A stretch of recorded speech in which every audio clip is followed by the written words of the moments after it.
Hola, bienvenidos a una nueva Odisea Submarina. Soy Débora Mabaires. Me escapé de las redes para invitarte a recorrer el mar de la información. Como hay tormenta y las aguas están revueltas, hoy nos vamos a quedar en la orilla, acá cerquita. Chapaleamos un poco porque quiero mostrarte algunas cosas.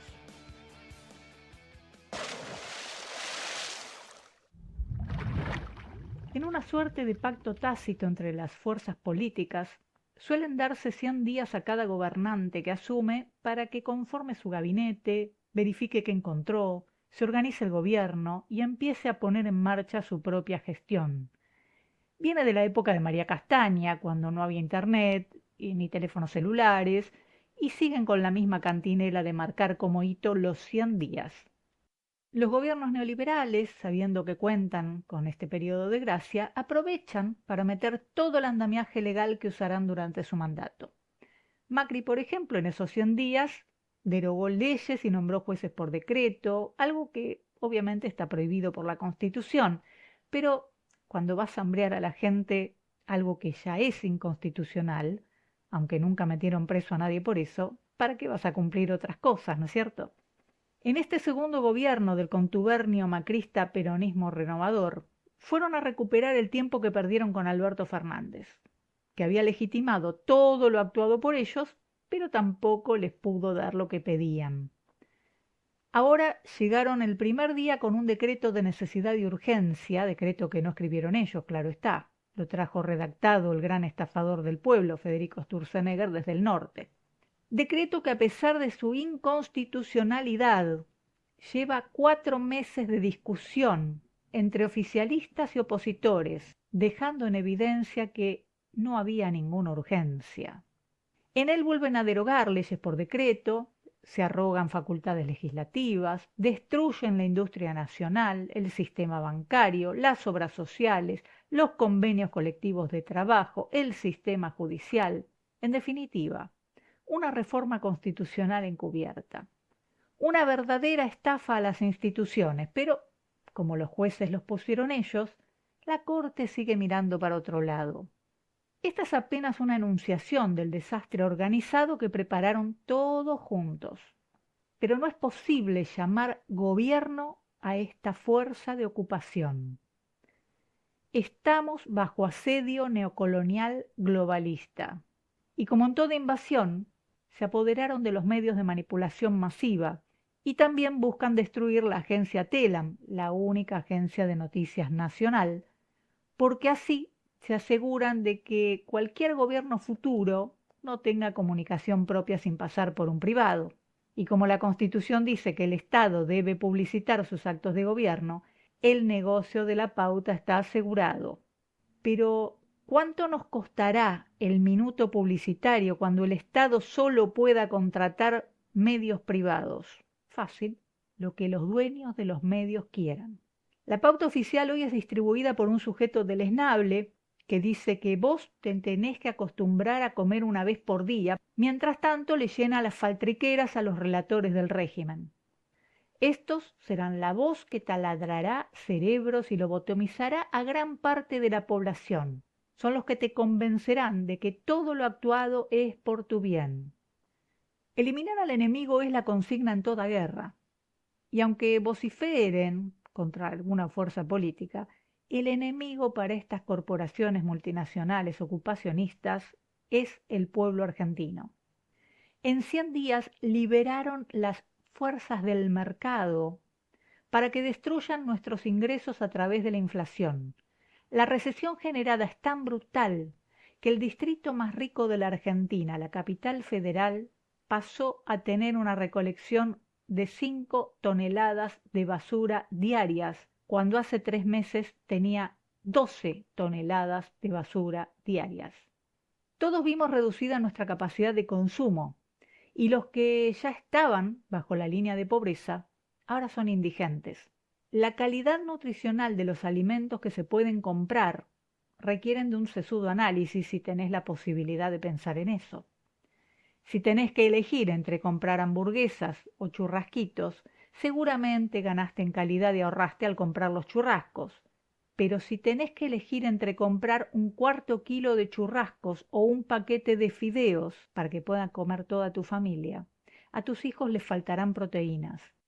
Un ser en crecimiento necesita todos los nutrientes, y cuando estos faltan, hay deficiencias físicas y mentales que no se recuperan con el tiempo. Así que el gobierno de ocupación sabe bien que las consecuencias serán una generación de baja talla, fragilidad inmunitaria y deficiencia cognitiva. Dejaron de proveer los remedios para pacientes oncológicos y para los de enfermedades que no son frecuentes, esos remedios que no se venden en la farmacia, sino que solo el Estado puede adquirir, ya que no se venden a particulares. Y cuando hacen un amparo para que les entreguen la medicación como venían recibiéndola, ponen al cuerpo de abogados del Ministerio de Salud a apelar los amparos. Que se mueran los que se tengan que morir, había dicho Macri, ¿no? Bueno, lo están llevando a cabo. Dejaron de proveer pañales, sillas de rueda, prótesis ortopédicas y otros insumos que los ancianos lamentablemente necesitan. Y ahora, para seguir sacándoles cosas, inventan actos de corrupción como recetas truchas. Mis queridos oyentes, el PAMI se entregó con superávit y con todas las cuentas pagadas. Te lo dice cualquier prestador. Pero vamos a suponer que es cierto, que los médicos y los prestadores truchaban recetas. Si aún con recetas truchas se podía brindar el servicio a los jubilados de todo el país sin que les falten remedios o pañales, quiere decir que eliminando las recetas truchas se debería brindar un mejor servicio. ¿Estamos de acuerdo? Sacando al ladrón, las víctimas deberían tener más dinero, ¿no es cierto?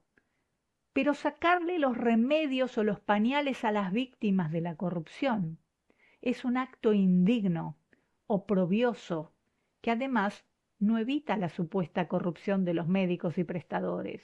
¿Qué evitaría que el médico haga una receta trucha si le sacás los pañales a tu madre? ¿Por qué no están presos los médicos que hacían las recetas truchas?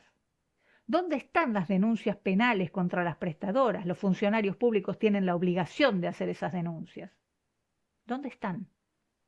¿Cuáles son las clínicas y los médicos que estafaron al Estado? Yo quiero saber, y vos deberías querer saber.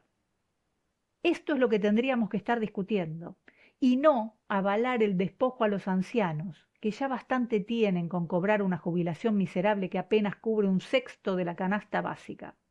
Pero no solo los ancianos fueron el blanco perfecto. En estos 100 días le dieron el mismo presupuesto a los hospitales nacionales que tenían en enero de 2023, con lo que la inflación del 250% interanual equivale a desfinanciarlo y matar gente. Porque no nos engañemos, cuando falten insumos o cuando no haya cirujanos o anestesistas de guardia porque no se les renovó el contrato, va a morir gente. Podés ser vos, puedo ser yo, puede ser tu hermano, tu vecino, tu hijo. La suerte es loca, al que le toca, le toca. Las fuerzas de ocupación tomaron el control de las comunicaciones para controlar la palabra, pero controlando la salud y racionando la comida, controlan a la población. Olvídate de las paritarias, del salario mínimo vital y móvil, de la movilidad jubilatoria. Los recursos económicos los administra el enemigo. El Ministerio de Economía y el Banco Central están bajo el mando de siervos de la banca JP Morgan, la misma que nos viene estafando y saqueando desde hace 40 años. Y estos sujetos destinan $40.000 diarios de gastos reservados de la Agencia Federal de Inteligencia, la AFI, para pagar a los trolls que nos entretienen en las redes con disparates y estupideces. Con ese dinero imponen agenda, desmienten lo que todos vemos y aplican la doctrina del shock que nos convertirá en presa fácil al mantenernos quietitos y callados. El vocero presidencial, que hace fintas de divague matinal, dice y se desdice, mientras los periodistas nos entretienen con el tema de los perros, si están aquí, si están allá, si habla con el perro muerto, si la medium hace torta, si la torta hace de medium. Tras bambalinas, le entregaron a Estados Unidos el control del río Paraná, con una resolución tan ilegal como el DNU. El mar argentino lo custodia la Cuarta Flota, mientras nuestra valiente muchachada de la Armada se mira al espejo para ver qué tanto relucen sus charreteras en sus uniformes de gala. Lo hacen parado sobre los cadáveres de sus camaradas de armas, los submarinistas de Lara San Juan y los de Lara General Belgrano. Estamos sitiados económica, cultural y territorialmente.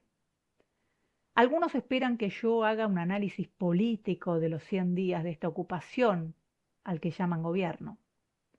No se puede analizar políticamente una invasión. Creo que estar hablando sobre política cuando no la hay es complicidad. Estamos hablando sobre algo que no existe. ¿Qué está haciendo la clase política?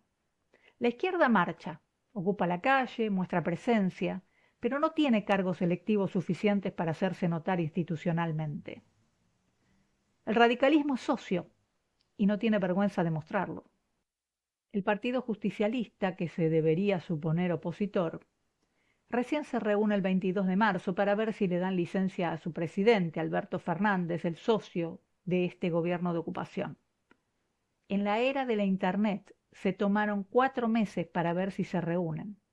Resucitaron a tipos que apestaban antes de ser muertos políticos, así que imagínate ahora. Y quieren imponer al candidato a vicepresidente de Macri como líder. Se sacan fotos con Espert, se sacan fotos con Lilia Lemoine. Jaldo, el gobernador de Tucumán, que se colgó del justicialismo, seguramente participará del convite imponiendo su parecer, aunque dijo que quería pasarse al PRO. Él ya recibió sus 30 denarios por entregar al pueblo al enemigo. En realidad fueron 32.000 millones de pesos.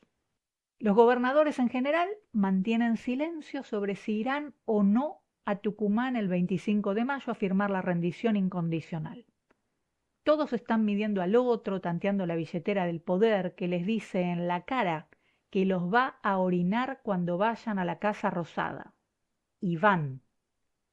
La CGT sigue midiendo las palabras para que no se interprete un atisbo de acción política que les impida negociar más adelante.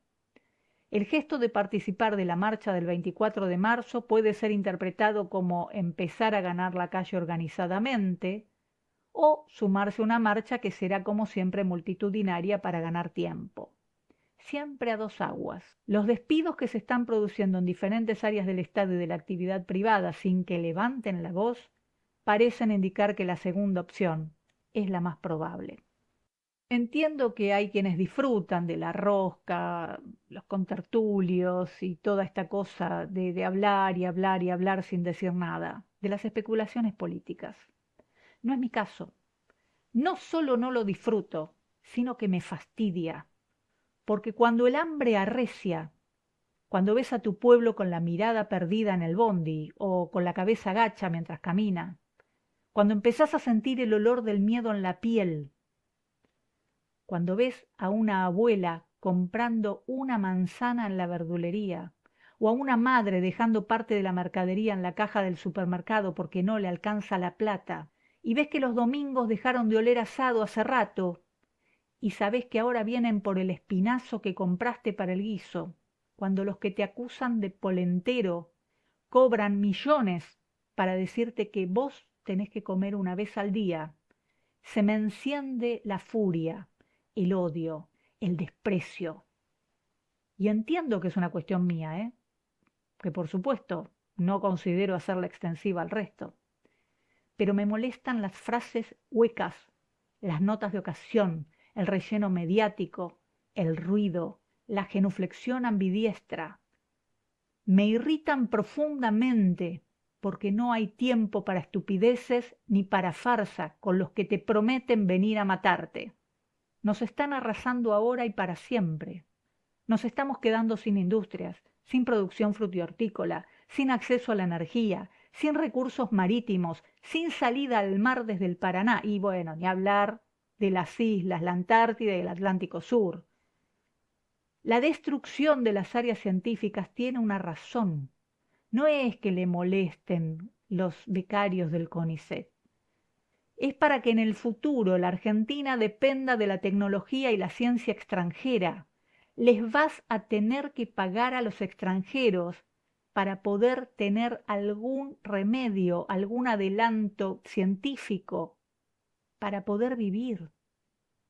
Exterminar a ARSAT no es porque, ay, lo hizo Néstor Kirchner, entonces vamos a eliminarlo. No, es para impedir para siempre que tenga soberanía comunicacional, aeroespacial, meteorológica, de medición, todas cosas que tal vez no lo notes, pero están en tu vida diaria. Las nuevas generaciones dependerán totalmente del extranjero para poder trabajar y estudiar. Es decir, van a comer si el extranjero quiere que coman. Pero hoy, aquí y ahora, algunos están perdiendo la vida y las fuerzas de ocupación, habilitadas por la genuflexión de nuestros representantes, mandan grupos de tareas a maniatar con alambre y violar mujeres, como en 1976, con total impunidad, para meter la dosis justa de miedo antes de la marcha del 24 de marzo. Leemos notitas de repudio, quejas, en fin, lo de siempre, la política epistolar. Quienes se supone que deberían ser oposición, lo financiaron, le armaron el territorio, le pusieron funcionarios y le dieron 4 meses de gracia para hacer sin inconvenientes lo que vinieron a hacer. ¿Cuántos cayeron bajo la línea de pobreza en estos 4 meses? ¿Cuántos se enfermaron? Lo que vinieron a hacer incluye la violencia como herramienta física y psicológica. Este enchastre en el que están todos sucios es el resultado del gran acuerdo nacional, de la mini Moncloa, del pacto de la multipartidaria.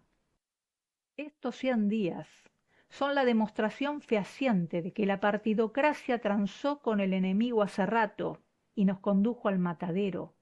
Es la gran estafa al pueblo argentino. Estamos atrapados en la ratonera, sin recursos económicos ni judiciales, porque los jueces también son ratas, más grandes, más gorditas, pero son las mascotas de ellos, y lo saben desde que eligieron aceptar el cargo mal habido. Estamos desamparados, sin líderes, sin organización, inermes, y con un grupo de vocingleros que llenan el aire con palabras sin sentido o le ponen nombre y apellido al sufrimiento, porque el invasor necesita deprimirnos, necesita humillarnos para poder condicionarnos. Los pueblos deprimidos no vencen. Entonces, ¿qué mejor que ponerte todos los días a una víctima y exponer en carne viva para contarnos qué tan pobre es el pobre, lo enfermo que está el enfermo, cuánto sufre el que sufre? Y así ellos facturan mientras nos ponen la ruedita para que giremos y giremos dándole nuestra energía hasta que caigamos extenuados y otro ocupe el lugar. Nos van llevando al exterminio de a uno. De vez en cuando bajan la guillotina colectiva. Entonces te avisan el 15 de marzo que el día 31 anunciarán 70.000 despidos o que te aumentarán un 700% la luz. Te someten a la perversidad de la incertidumbre. 70.000 familias a la intemperie, 1 millón a la pobreza energética, todos pasando a engrosar las filas de los desposeídos que van madurando el gran knockout social y nacional. Desde el extranjero han hecho una guerra de zapa con una estrategia brillante: convencer a los argentinos que no tenemos nada que defender. Entonces primero usaron y después desmantelaron a las Fuerzas Armadas. Durante décadas, con el fantasma de la corrupción como bandera, desde los medios anularon el pensamiento crítico e incitaron al odio y la segregación. Nos hicieron creer que no tenemos valores. Y los argentinos siempre tuvimos patria, nación, integridad territorial y familia como bases fundantes de nuestra idiosincrasia. Con la guerra psicológica, sin tirar un solo tiro, lograron lo que les había sido imposible lograr a lo largo de 200 años: conquistar el país. Y por si no te queda claro que lo que estamos viviendo es una invasión o te parece que exagero, te cuento que esta semana vino el jefe de la CIA, William Burns, a tomar cafecito con el jefe de gabinete y, según anunciaron, a tomar posesión de la triple frontera mientras despliegan a los agentes de la CIA que ya estaban operando en el país. Y esto lo dijeron ellos, no lo estoy inventando, en la cara te lo dicen. En estos 100 días, mientras nos apaleaban los locales, vinieron a dar instrucciones el secretario de Estado estadounidense, Anthony Blinken, el subsecretario de Finanzas Internacionales del Departamento del Tesoro de los Estados Unidos, Brent Neyman, el subsecretario de Estado para la Oficina de Asuntos del Hemisferio Occidental, Brian Nichols, y por supuesto, Gita Gopinath, la subdirectora gerenta del FMI. Y por si todavía no te convences, te cuento que en unos días vuelve la comandante de la Cuarta Flota de los Estados Unidos, la generala Laura Richardson, y vuelve para humillarnos. Desembarca en Argentina el día 2 de abril. Si esperabas un informe político sobre los 100 días, creo que está bastante más que completo, pero no vas a encontrar acá politiquería. Lamento mostrar estas arenas movedizas, esta playa destruida donde desembarca el globalismo financierista que vino a pauperizar y expoliar nuestro país.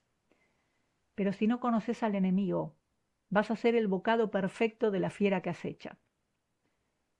Nadie quiere hablar de esto, y mucho menos mostrártelo así crudamente, porque esto no vende publicidad. Imagínate, se te van los anunciantes. Y por hablar de estas cosas, es obvio que no voy a tener anunciantes comerciales ni pauta oficial. Así que si querés colaborar con mi trabajo y que pueda hacer crecer este canal, podés hacerlo en mabaires.dni, la cuenta de Banco Provincia, o en mabaires.mp, la de Mercado Pago. Todo suma, todo sirve, todo me ayuda. Ojalá pensemos juntos cómo salir de este lodazal infame. Si se te ocurre algo, déjamelo en comentarios. Siempre respondo. Suscríbete al canal para mantenernos conectados. Seamos red de contención. No te quedes solo en esta tormenta. Yo te espero la próxima semana para una nueva Odisea Submarina.